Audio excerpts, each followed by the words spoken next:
You are listening to the Visualising War and Peace podcast. In each episode, we look at how people have experienced, described, or imagined armed conflict in different periods and places, and we discuss the impact which representations of war and peace can have on us as individuals and societies. Hello, my name is Alice Koenig, and I direct the Visualising War and Peace project at the University of St Andrews. In recent months, I've been working with a team of undergraduate students to explore different habits of visualising peace. This has led to some research into peace education, led by students Harris Siderfin, Margot Desez, Ottilia Meden, Joe Walker and Maddie McCall. They've become particularly interested in the impact that different media can have in helping young people to visualise peace in fresh ways and to develop a sense of agency around peace building themselves. Harris has been exploring the world of comics, and as part of his research, he came across the groundbreaking comic project Shujaaz, a world of storytelling in accessible media aimed at young people in Kenya, created by Rob Burnet in 2010 in the wake of post-election violence and other related socio-political challenges. As Rob and Harris discuss in this episode, Shujaaz uses the power of storytelling in art and text to open up conversations between young people, to challenge assumptions, to shift social norms, and to change behaviours. Through its inspiring cast of characters and their social media profiles, it gets audiences thinking about many different issues that intersect with conflict and peace building, such as health, financial security, local government, gender equality, neighbourhood interactions, and the spread of fake news. As Harris puts it during their conversation, Shujaaz combines key educational theories and peacemaking practices to drive social and cultural changes across Kenya that are key to reducing conflict and securing peace in the future. This podcast connects to some others in our series that explore the forces that shape young people's habits of visualising war and peace, and what impact young people's voices and agency can have on how we all experience and approach conflict and its prevention. I hope you enjoy listening. Hello and welcome to the Visualising War and Peace podcast. My name is Harris Siderfin and I'm one of the student researchers here on the Visualising Peace project here in St Andrews. Recently, my research has focused on peace education and the different methods of reaching and teaching children worldwide. My guest today is Rob Burnet, founder and CEO of Shujaaz Inc, the producers of a multimedia youth platform based in Kenya called Shujaaz. Shujaaz aims to help improve the lives and livelihoods of young people in East Africa. The company was launched in Kenya in 2010. The media produced by the company is written in Sheng, a contemporary slang language employed by the youth in Kenya. In 2015, the company expanded its outreach, launching a new version in Tanzania. The company distributes free monthly comic books nationally, produces radio programs, creates TV shows, runs social media accounts, and more. Shujaaz reaches over 9.1 million 15 to 24-year-olds across East Africa, connecting them with information, skills, and resources they need to take charge of their lives. Shujaaz, which means heroes in Sheng, communicates with its fan base to understand the issues faced by the youth in the region and how they can overcome them, creating barrier-breaking stories to help others in similar situations. The company has seen much success in helping millions in East Africa to take control of their lives and overcome difficulties. The Television Academy has recognized the company twice, winning 2 Emmys, one in 2012 and another in 2014. Rob studied art history here in St Andrews before moving to Kenya to pursue work in the art world. Rob worked several jobs focused on development, including for the Ford Foundation, before starting Shujaaz. He advocates for the storytelling's power in peace building and people's empowerment. So thank you, Rob, for finding the time to talk to me today. I wondered if you could begin by telling me your story with Shujaaz and why you started it and what projects you're currently working on to help the youth in East Africa. Sure. Thank you for having me. It's nice to be back in touch with St Andrews. As you mentioned just now, I lived in Kenya a long time. I came here when I graduated from university. I came with my backpack with no plans of any kind, and I've wound up living here for the last, pretty soon it'll be 30 years. In 2007 and 2008, there was an election here in Kenya which went a bit wrong. And the country split in two, and there was something that came a little bit dangerously close to civil war. And thousands of young people were turned into soldiers, fighting each other, inspired by politicians. And after 3 or 4 months of chaos, Kofi Annan, who was head of the UN at the time, kind of parachuted in and managed to talk everyone down. And a sort of uneasy peace was restored.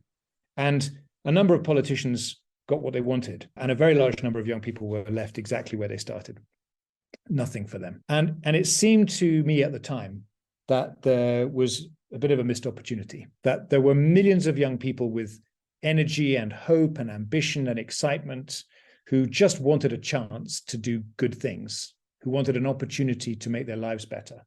But there was a missing piece of tissue, which was a means by which to connect millions of young people who are out of school, who don't read the newspaper, who don't watch the news, but who need access to information, who can benefit from being provided with opportunities and guidance and inspiration and information.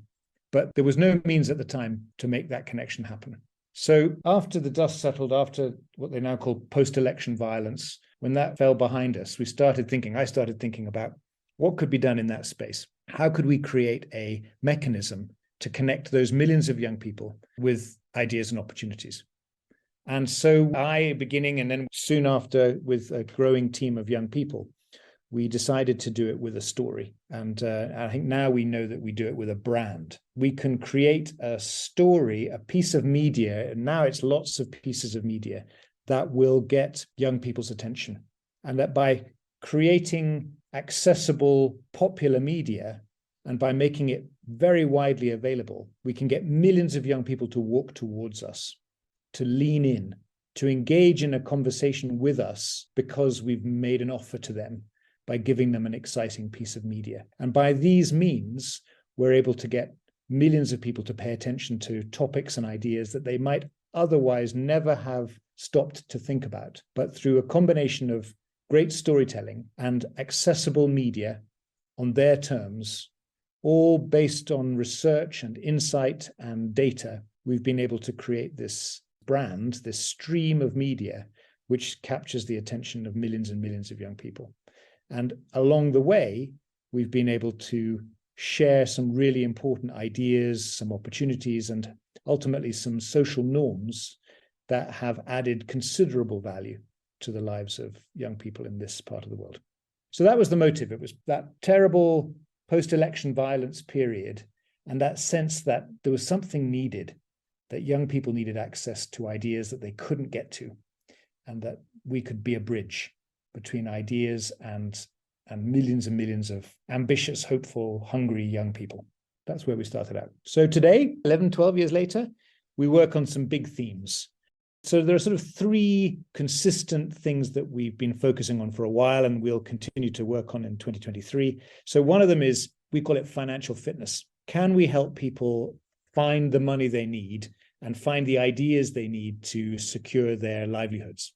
And so we've created a kind of mixture of things. We call it financial fitness. So it's a kind of index that we've assembled. So do people understand where they can get money?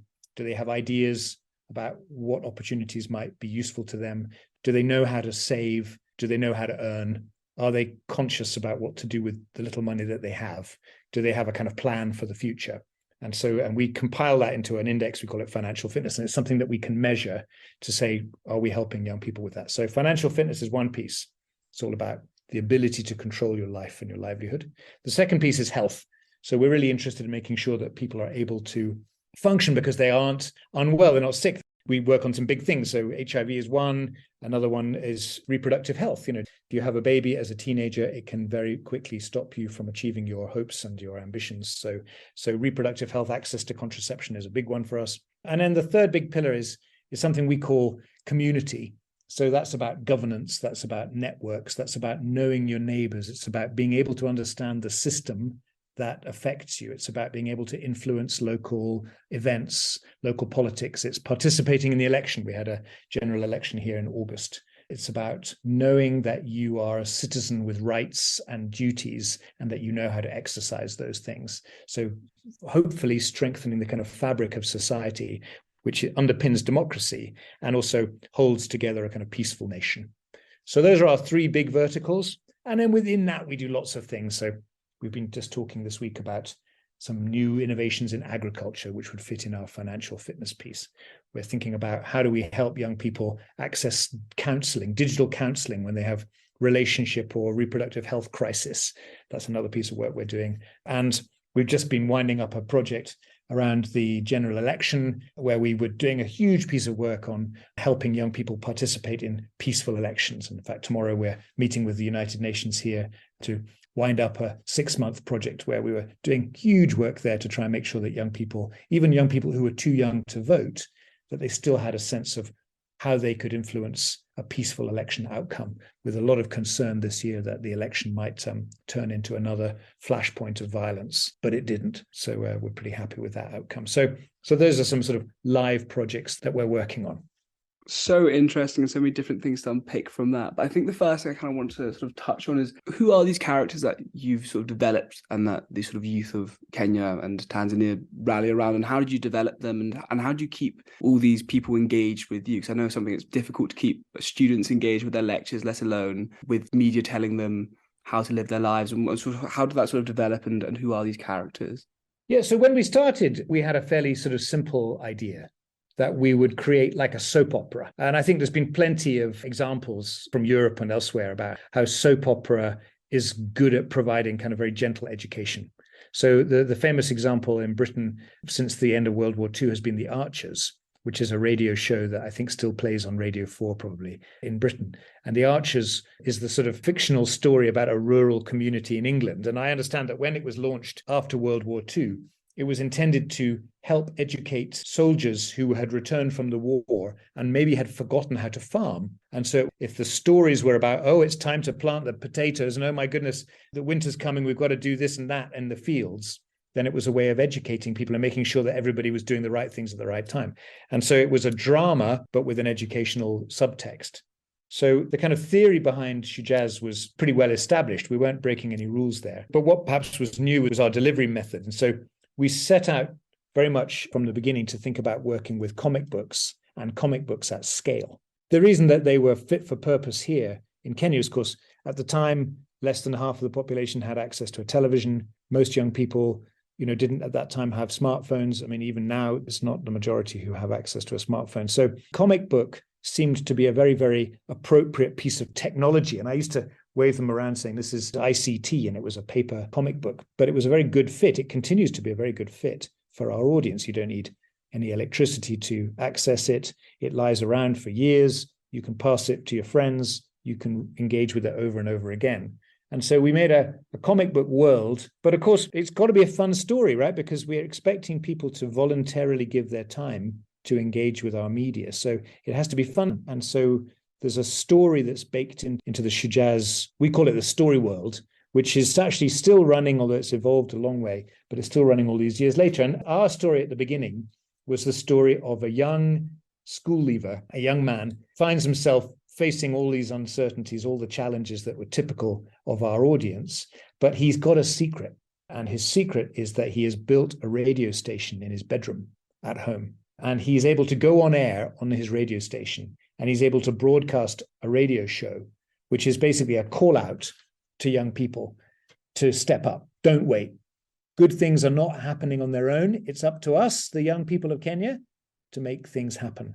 So if you have got an idea that's working for you, or if you've got an example of an innovation that's helping you to get ahead in your life, tell me, the pirate DJ, and I'm going to tell everybody on my radio show. And so we invented this character, DJ B, he's called. His mum knows him as Boy, but we know that he's the secret pirate radio DJ.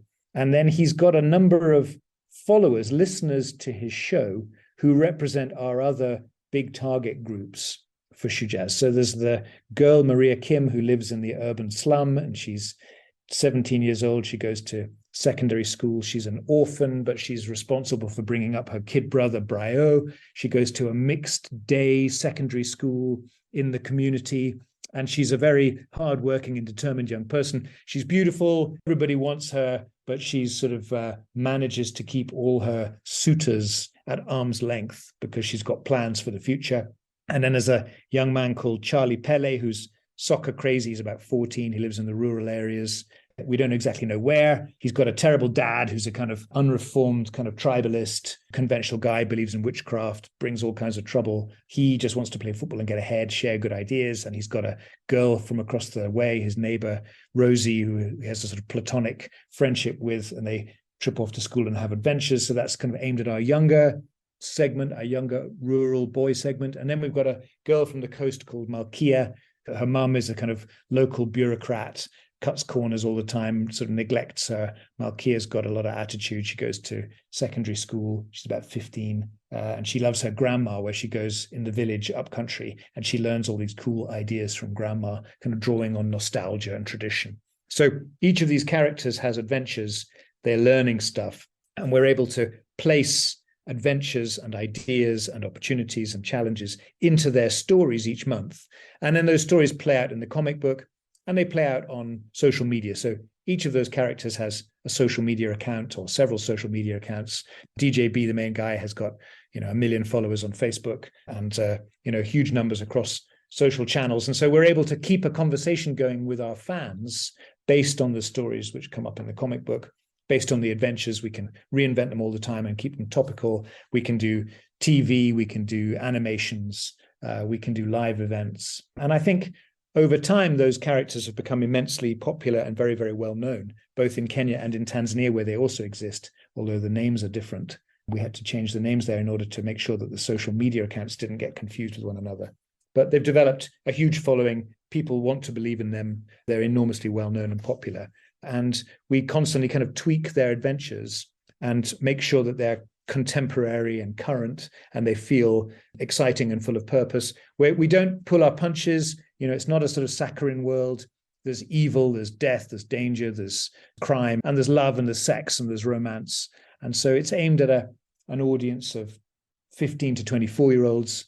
We also have some spillover, younger and older, but we definitely want it to be like a real life story. It's not about superheroes. It's not about fantasy. It's about real life, real issues, real struggles, real opportunities, but also real jokes, real good laughs, real good times, real adventure.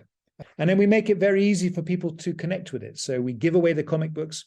We've published, I think, over 120 million copies over the last decade in Kenya and another several million in Tanzania. We give them away for free. We make it really easy for people to get them. We have an incredible distribution network. So they're in every village around the country. They reach something like 70% of all the young 15 to 24-year-olds in Kenya. So enormous numbers of people. And then the social media and what we do on radio and what we do on TV and TikTok and etc. All of these are kind of layer upon layer upon layer, all intended to kind of deepen the engagement, deepen the story. It's difficult to keep it fresh.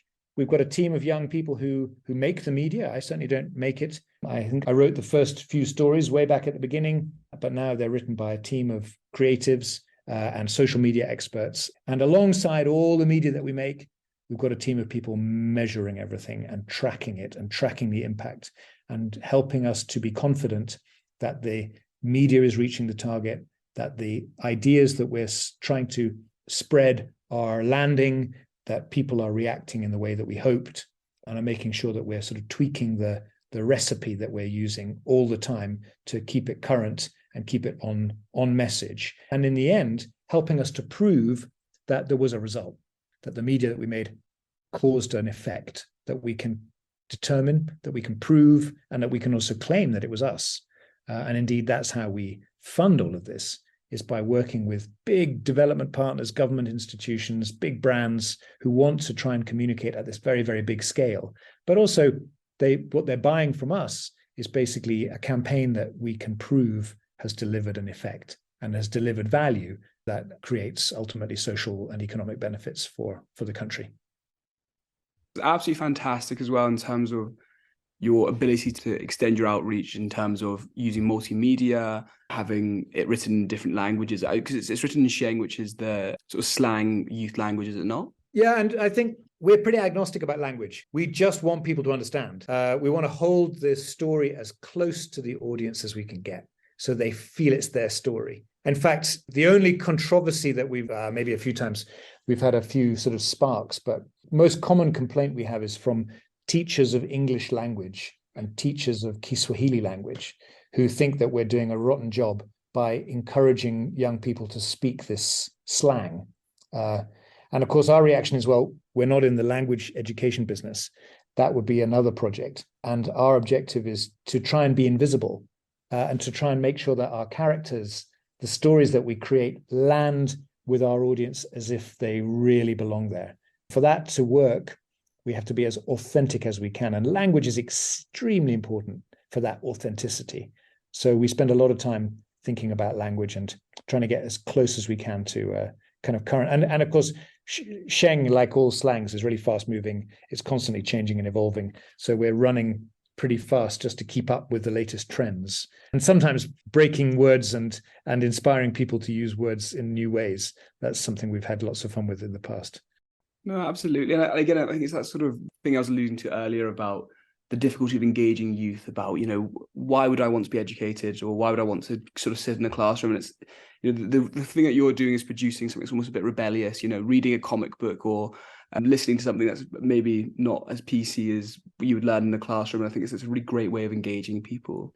And something you've touched upon previously was this idea of social norms. And that sort of feeds into this social identity theory and creating social identity and making new practices and norms through a shared identity. Would you like to speak a little bit about that and sort of what Shujaaz is doing in terms of unifying youth in East Africa?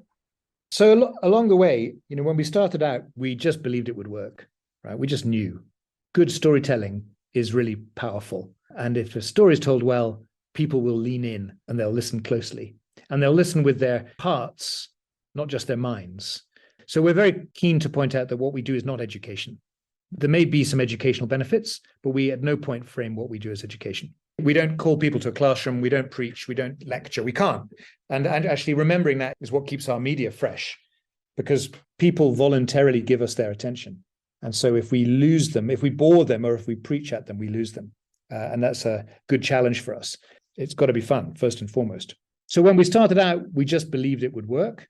But pretty soon after we got started, we realized that maybe that wasn't sufficient, that we would need to really know that it was working. And we started measuring things. We started investigating how it works. So we started to see that there were some impacts. We could prove that our media was creating an effect. And we could be confident by using some sophisticated measurement techniques, by working with some academics from a bunch of different universities around the world. We were able to prove that there's a causal connection between what we do and the outcomes that we were seeing. And we published a bunch of papers on it using these longitudinal panel studies and so on. But the bigger question was, how does it work? How is it that a story that appeared in a comic book or in a social media, how does that turn into a behavior? So what sort of magic has to happen that a story can transform itself into a social norm, into a new way of living? And that's something we've really been pursuing through research for the last several years. So for us, that's about refining our theory of change. What's the sequence of events that happens? We write it, we do some research, we try and understand a problem from the point of view of our audience.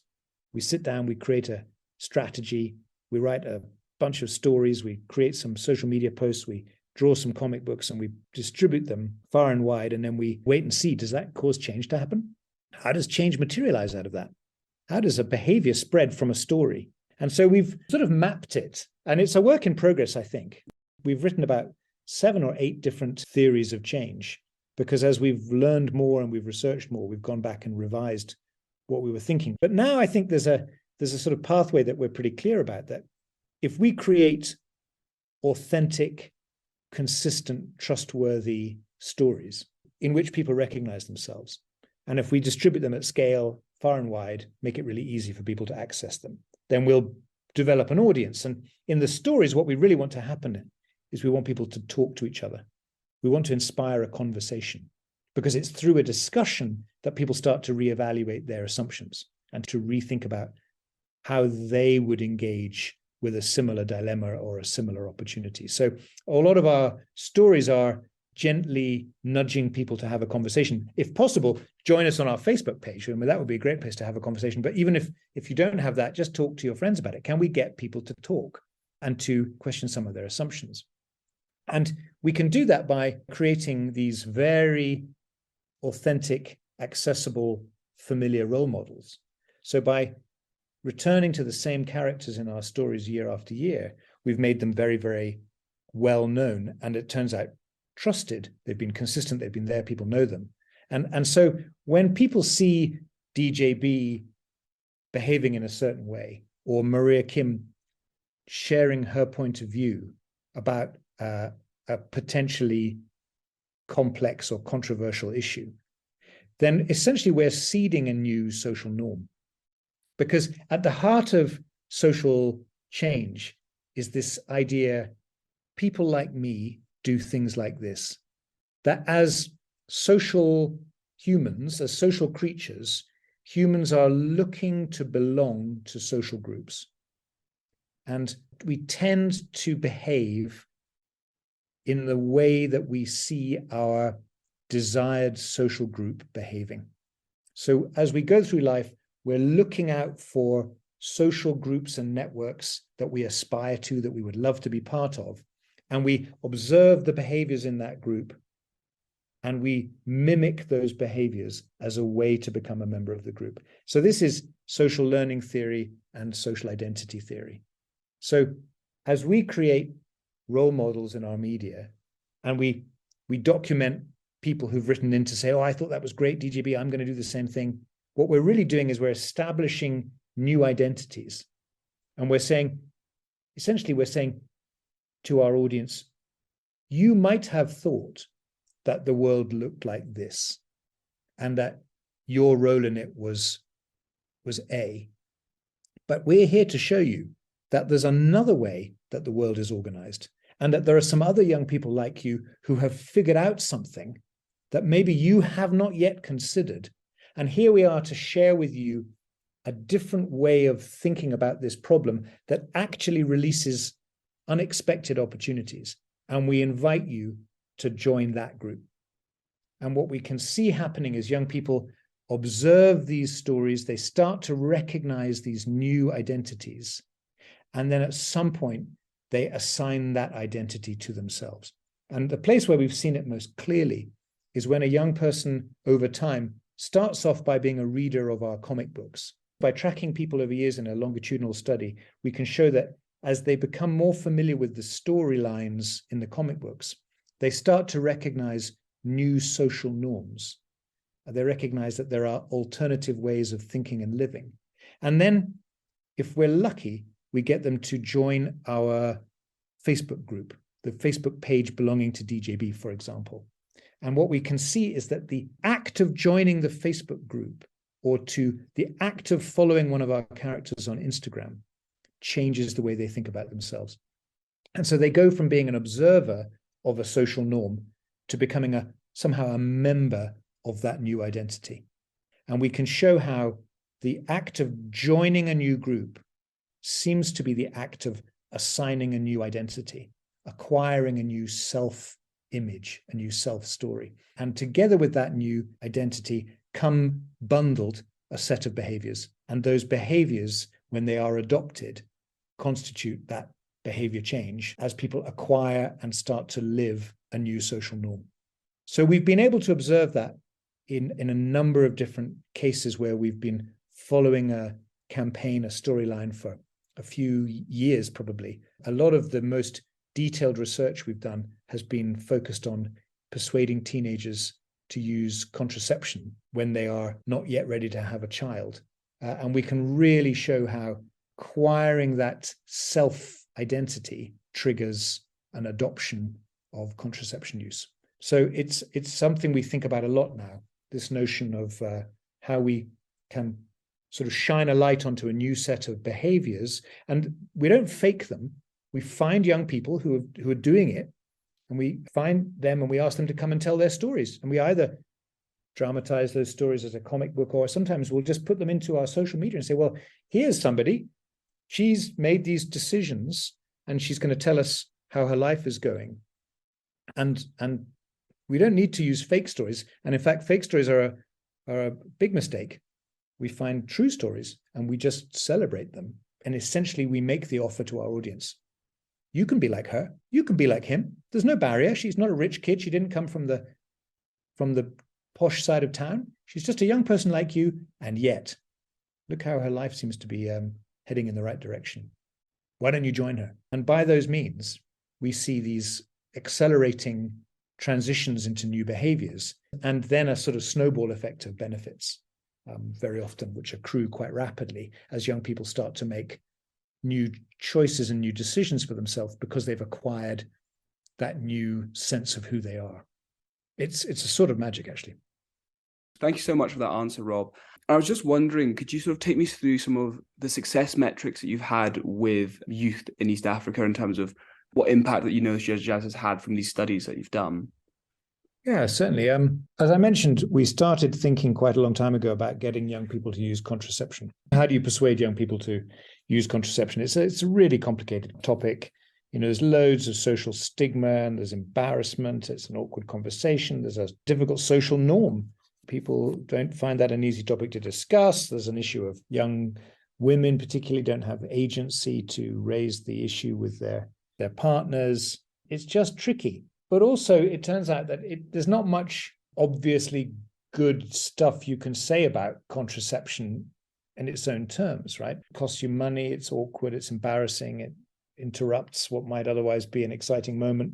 I mean, there's all kinds of things against contraception, and the thing that's for it is somewhere in the future. It's kind of an imagined thing. You might not get pregnant if you use it. It's a tough thing to sell. So we did a bunch of research on that, and we started realizing that the people who were most ready to use contraception amongst our target audience were people who had some sort of a little business. They were people who had some kind of a hustle, we would call it. They had a thing that they were working on. They had a project that maybe tomorrow I know I'm going to get up early because there's this thing that I'm doing, and I'm a little bit excited about it. I'm pretty sure that this thing I'm going to do tomorrow is going to make me a little bit of money. And then if I do it again the day after that and I keep doing it, then I can see a future that adds up to something, that I might be on my way to a better place.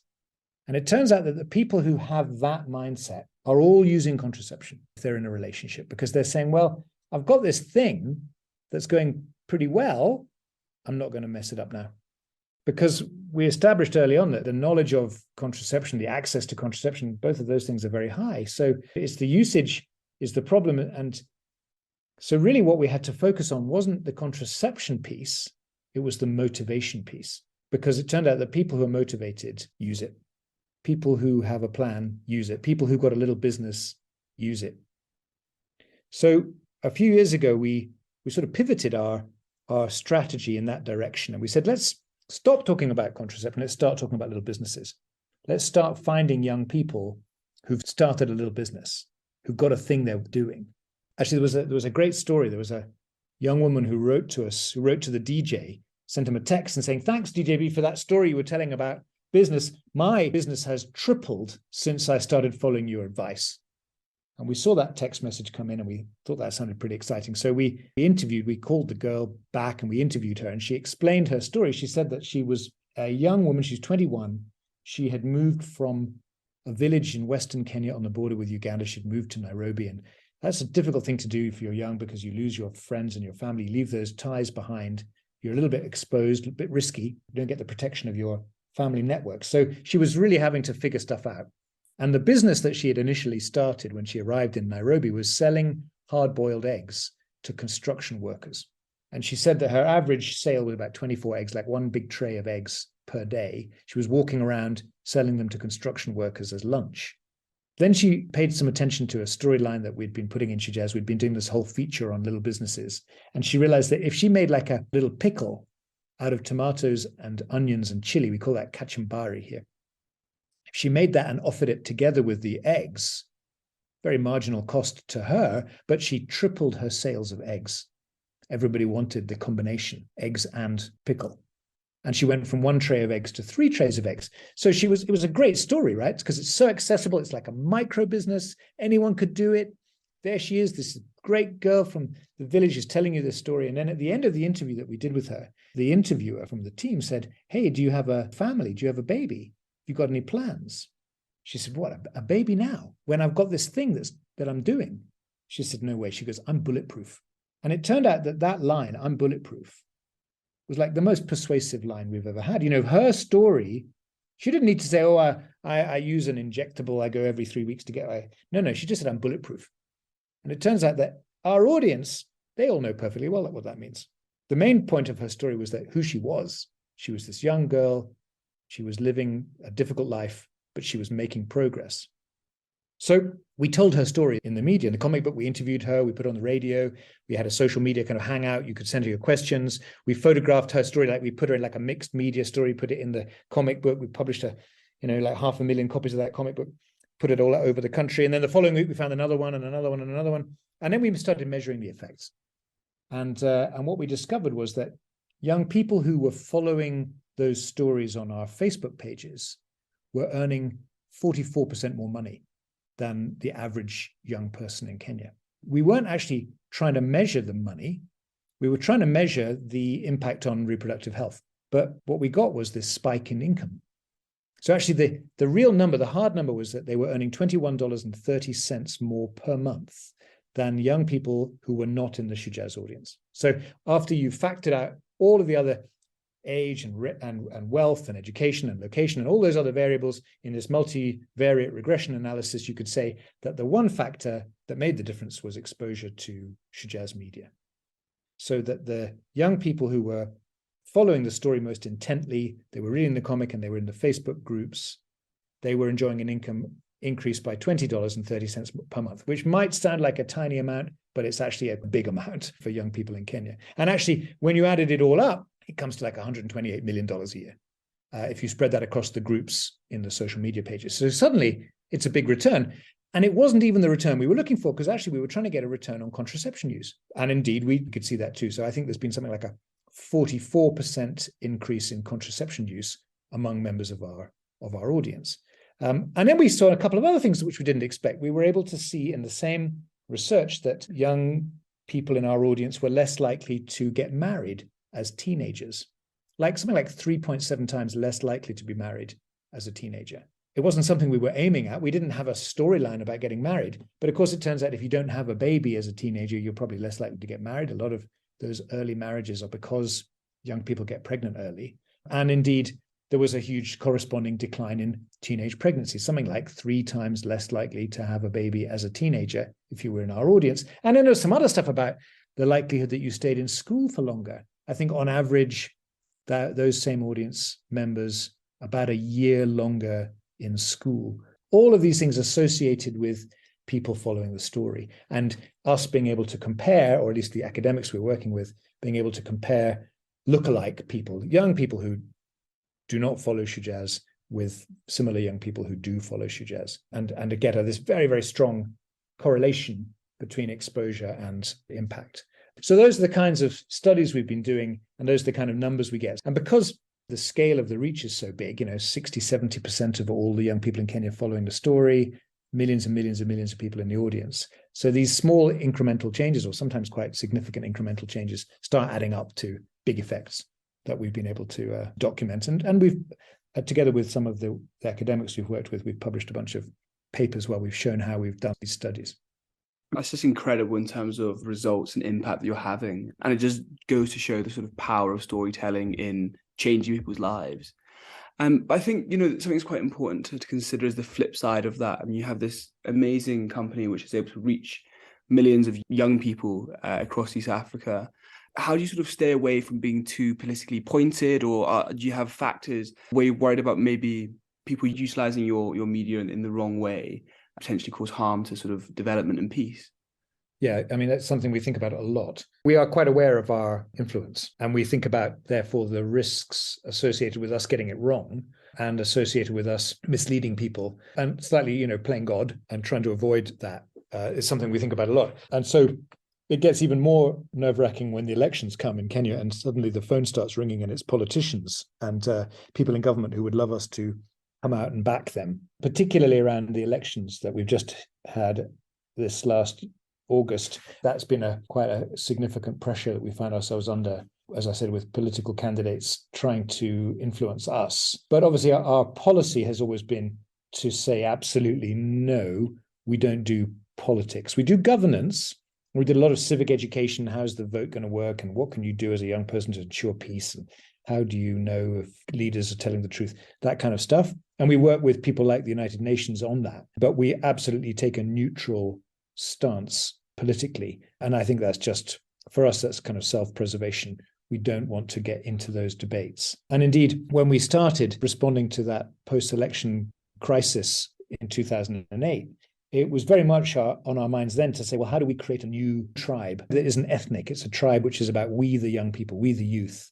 How do we create that kind of new sense of shared youth identity? Kenya's had lots of problems in the past which have basically been tribalism, people dividing on the basis of their ethnicity. And so to counter that, to say, no, we're in this together as young people. And our story is very much about that too. It's not a story about young people relating with old people. It's about young people helping one another to solve their problems. So that sense of kind of autonomy and agency amongst young people is a big part of our design that I think with hindsight we can see has helped us to navigate some of this otherwise what might have been difficult pressure from politicians. I think the ethical questions are sometimes a bit more difficult to navigate. And so we have a panel of young people, some of whom are on our team and some of whom represent our superfans, who we consult. And we do deep research before we take up a new campaign. And if we're being asked to get involved in a new area that we think is controversial, we definitely go out and do a research process that we call ground truth, where we try and consult our audience and get a gauge from them about what their tolerances are and where can we be helpful and where can we be respectful of local culture and local conditions and make sure that we don't unintentionally cause problems. But that's something that it's a responsibility we take seriously. I think the other thing that maybe in that mixture too is that we've learned by doing this research and by spending so much time and energy thinking about the effect that our media has, that we realize how powerful other media is that perhaps isn't thinking as we are thinking about the impact of their work.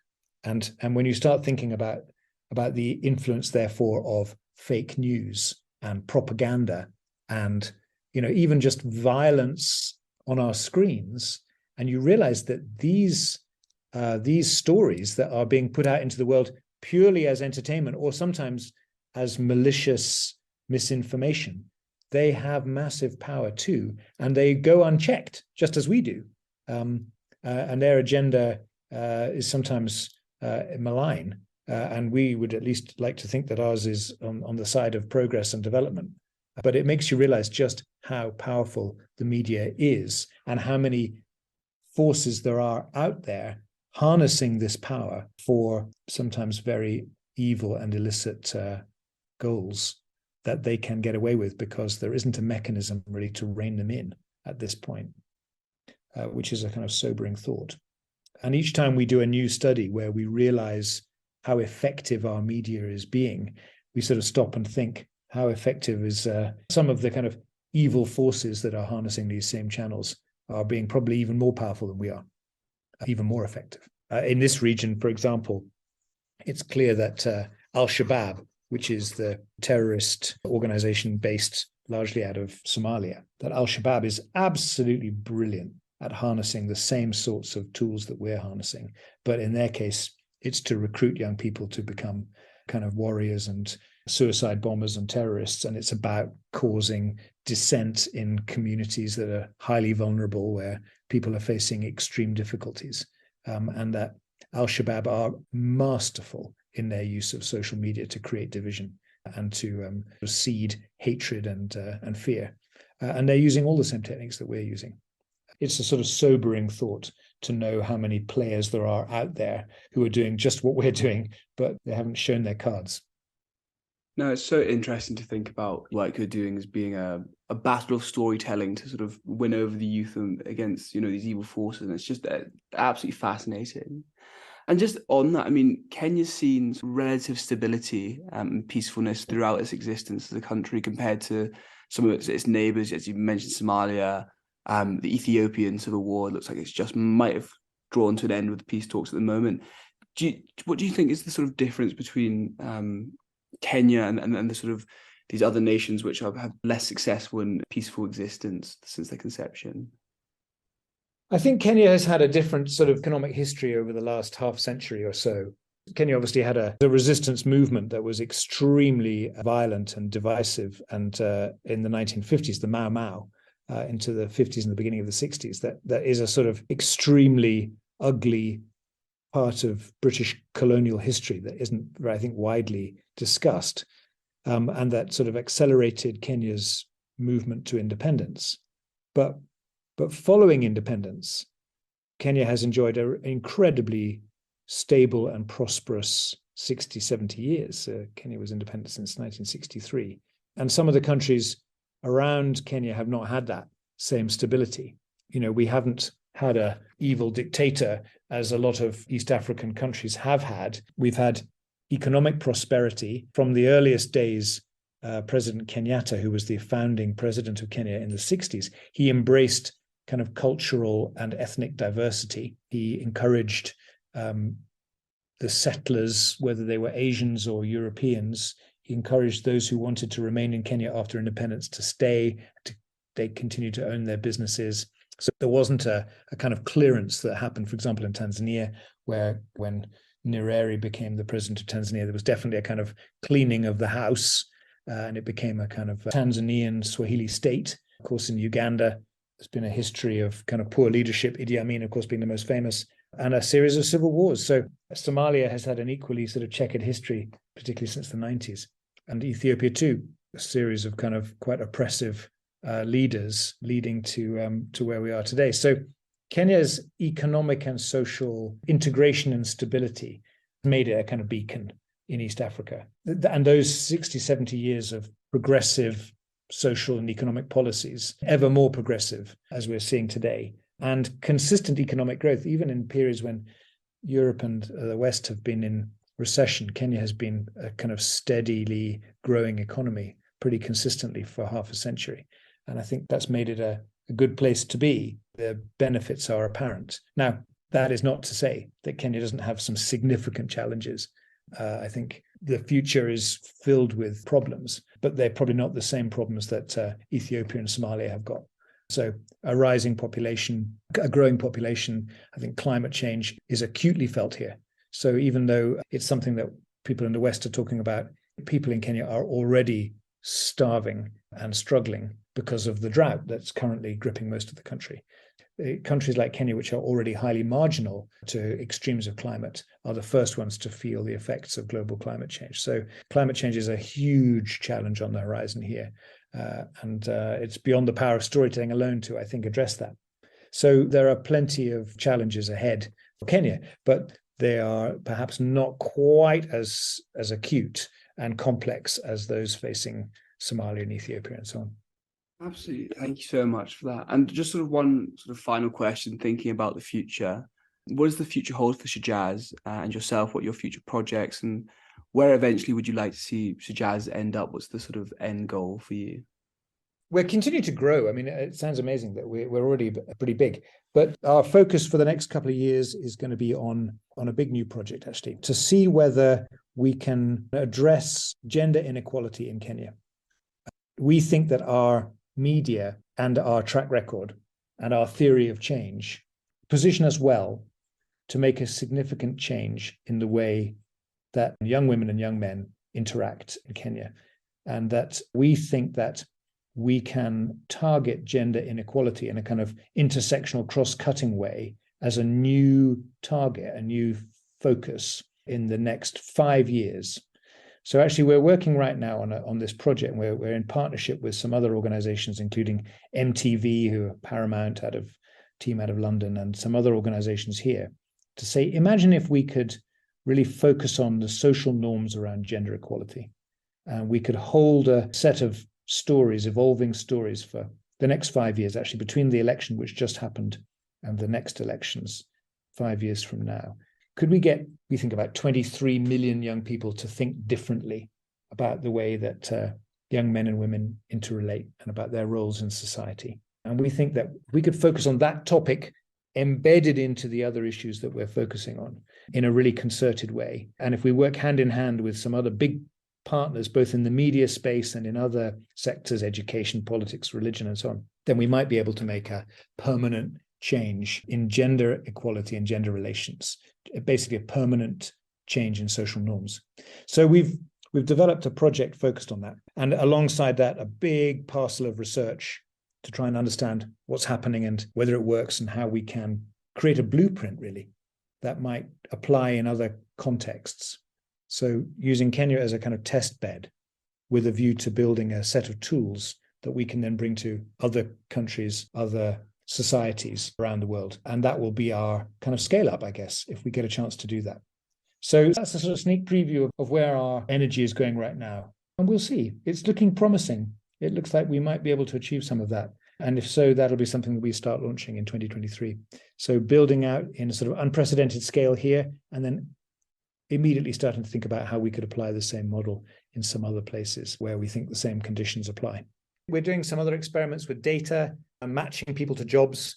That's another project we've recently launched. It's a separate service for young people. We call it mesh.life is the name of the, it's a kind of app for young people. We've got 150,000 members this week, I think. So it's growing, and there's some interesting possibilities there, really about giving young people ownership of their data and seeing whether we can make that data an asset that works for young people. So that's another project that we've got up our sleeves, and then a few other things along the way, sort of a few creative ideas, but all of them focused on the same place. How do we help young people to get on in the world and to build on the assets that they've got?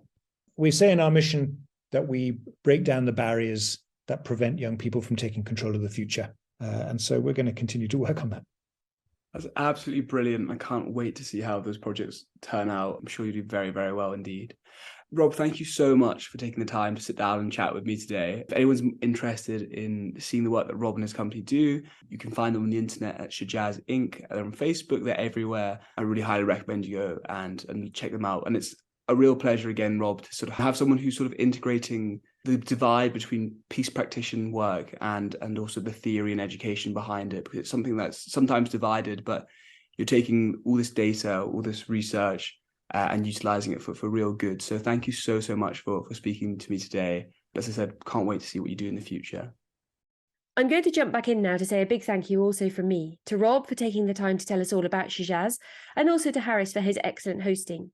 Please follow the links in our episode notes to find out more about Shujaaz and the impacts it's having, and watch out for some more analysis in our virtual Museum of Peace, where Harris and others discuss the wider political impact that storytelling interventions like this comic project can have in contexts of conflict and peace building. Thank you very much to you, our listeners, for joining us again. Do keep tuning into our podcast. As I said earlier, this episode is one of several that looks at the ways in which young people can be meaningfully engaged in discussions of political violence, conflict resolution, peace building, and the wider cultural, social, and political challenges that intersect with them all. You can find others if you browse our archive. Coming up, we're changing focus for the next few months to examine a particular aspect of visualizing war and peace, forced migration. So please do listen out for a series of episodes on that in the new year. In the meantime, if you've got any questions or comments, please get in touch with us. You can follow us on social media, just search for Visualizing Peace, or contact us directly by emailing us at vispeace@standrews.ac.uk. If you'd like to support our project, please share and subscribe to the show on Apple Podcasts, Spotify, or whatever platform you use so you don't miss an episode. And please do leave us a rating and review on Apple Podcasts. It helps people find the show. Our theme music was composed by Jonathan Young. The show was mixed by Zafir Gertin. Thank you very much for listening.